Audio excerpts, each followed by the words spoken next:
You say it's love, but love isn't supposed to make your chest feel like a cage. It isn't supposed to make you second-guess your reality or apologize for how you feel. Yet you stay.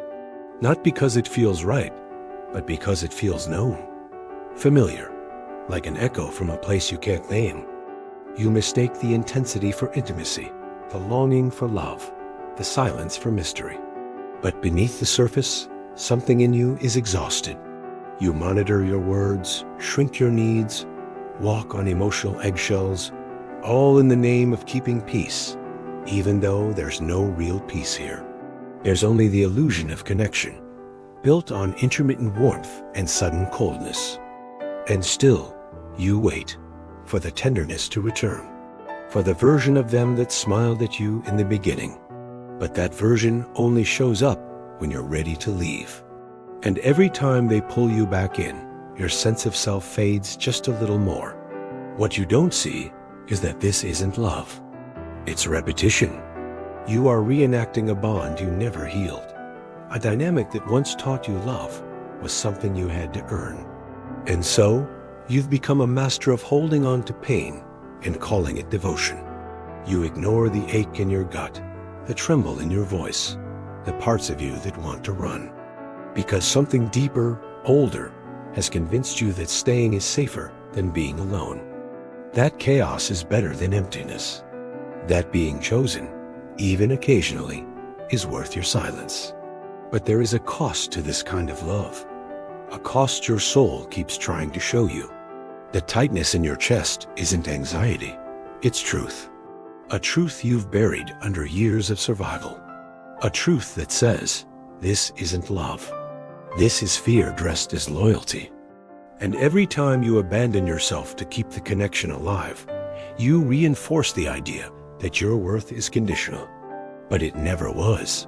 You were never meant to bleed just to feel seen. You were never meant to bend just to be loved. The reason it hurts so much is because something inside, you knows, this ice into where you meant to stay.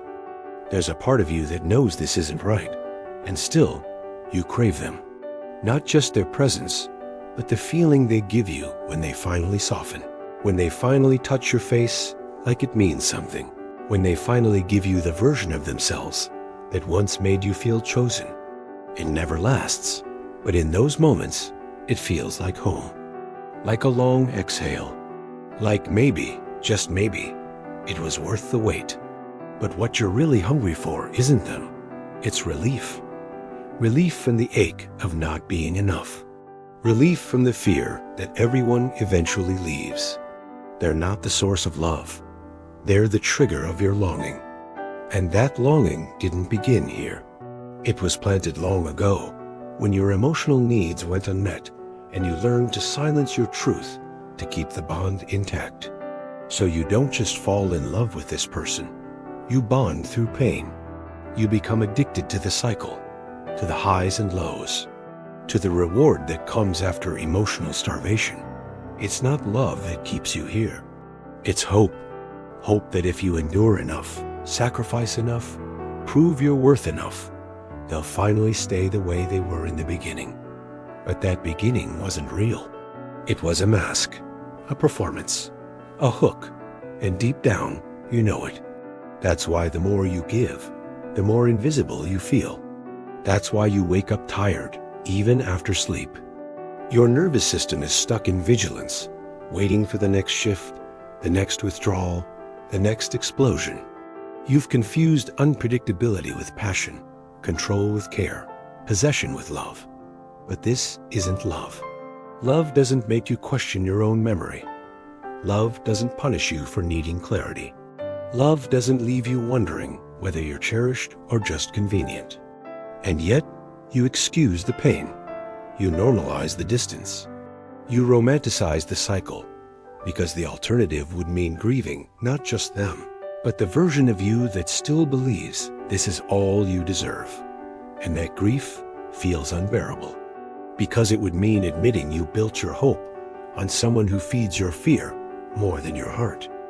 But that pain, that clarity, is the beginning of freedom. You don't need to be loved like this. You need to understand why you stayed this long. Only then can you start to leave, not just the relationship, but the version of you who thought this was love. You keep asking yourself, why does it feel so hard to let go? Why, even when it hurts, do you crave their presence? Why do you still hope after everything? The answer lives deeper than the surface.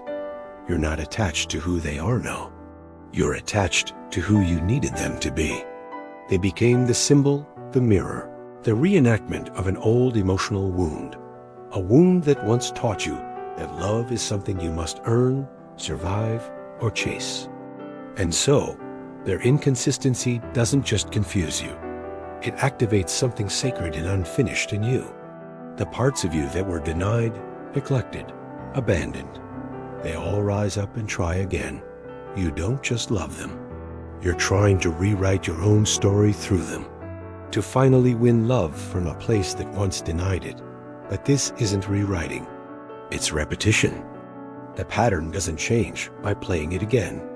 It changes when you become conscious of it. And that is the most painful part. Realizing that what you thought was love was often just familiarity dressed as fate.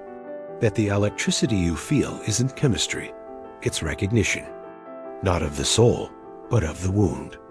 Because their hot and cold behavior mirrors something ancient. Because their silence echoes someone else's silence.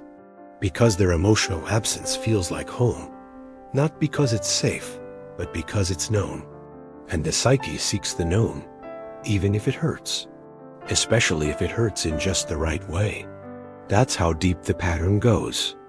You stay, not because of what they give you, but because of what you project onto them. Your longing, your healing, your unfinished story. But a mirror cannot love you. It can only reflect what you are willing to see.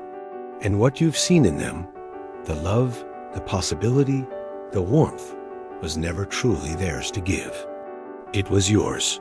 You brought the light. You brought the devotion. You brought the capacity for depth. And now it's time to bring it back home. To stop handing your worth to someone unequipped to hold it. To stop mistaking your own radiance for theirs. This isn't just about leaving them. It is about turning inward and finally asking, what in me still believes that love has to hurt? There's a quiet war inside you. One part is ready to walk away, to reclaim your voice, your sanity, your softness. The other part clings like a child, gripping the last thread of something that once felt like safety. This is not weakness. This is survival. You've spent years building your ability to endure. You learned how to stay calm when you're hurting, how to make peace in the middle of emotional storms, how to love people who cannot love you back. And now, asking yourself to let go feels like betraying everything you've ever learned about what love is supposed to be.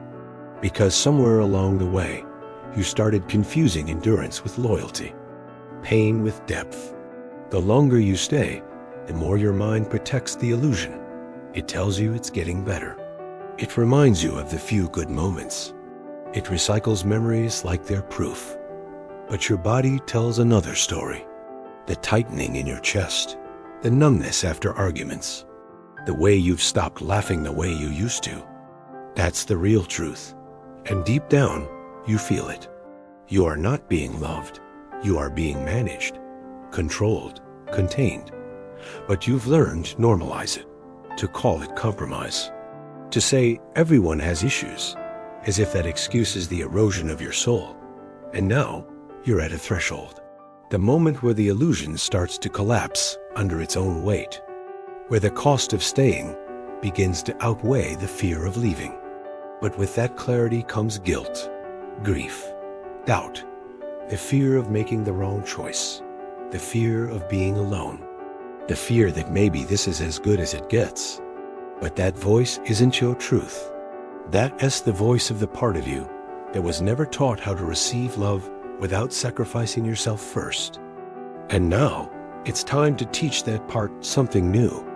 That peace doesn't have to be earned through silence. That love doesn't require self-erasure. That leaving isn't failure, it's freedom. But before you walk away from them, you have to walk toward yourself. And that begins by admitting the truth you've tried to avoid. This relationship is costing you yourself. You've been orbiting around someone else's chaos for so long, you forgot what stillness feels like, what it's like to make decisions without fear, to speak without shrinking, to breathe without waiting for the next storm. But healing doesn't begin with the perfect goodbye. It begins with the quiet decision to come home to yourself. Not all at once, and not without trembling, but one truth at a time, one boundary at a time, one no, whispered in the dark until it becomes a roar.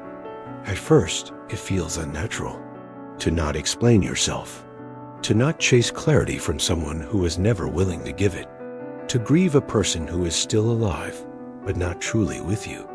But this grief is holy, because it is not just about them.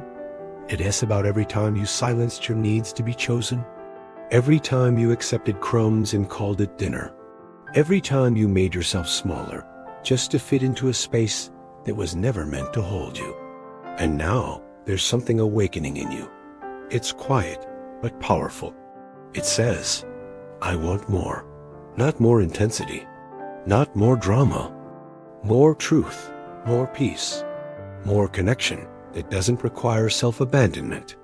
And as you begin to reclaim yourself, you'll notice how much you gave away, not out of foolishness, but out of longing, out of a desperate hope that someone else's love could fill the space where your own love should have lived. But now you know, nothing external can ever complete what you're unwilling to meet within. And so you return, not to who you were before them, but to someone even deeper.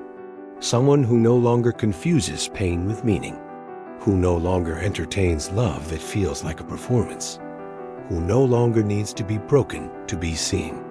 Because now you see yourself, not perfectly, not all at once, but enough to stay, enough to choose you again and again, even when it's hard, especially when it's hard. This is not just the end of a relationship, it's the end of a pattern, and the beginning of something sacred, the beginning of a life where you no longer mistake survival for love, where you finally belong, not to someone else, but to yourself.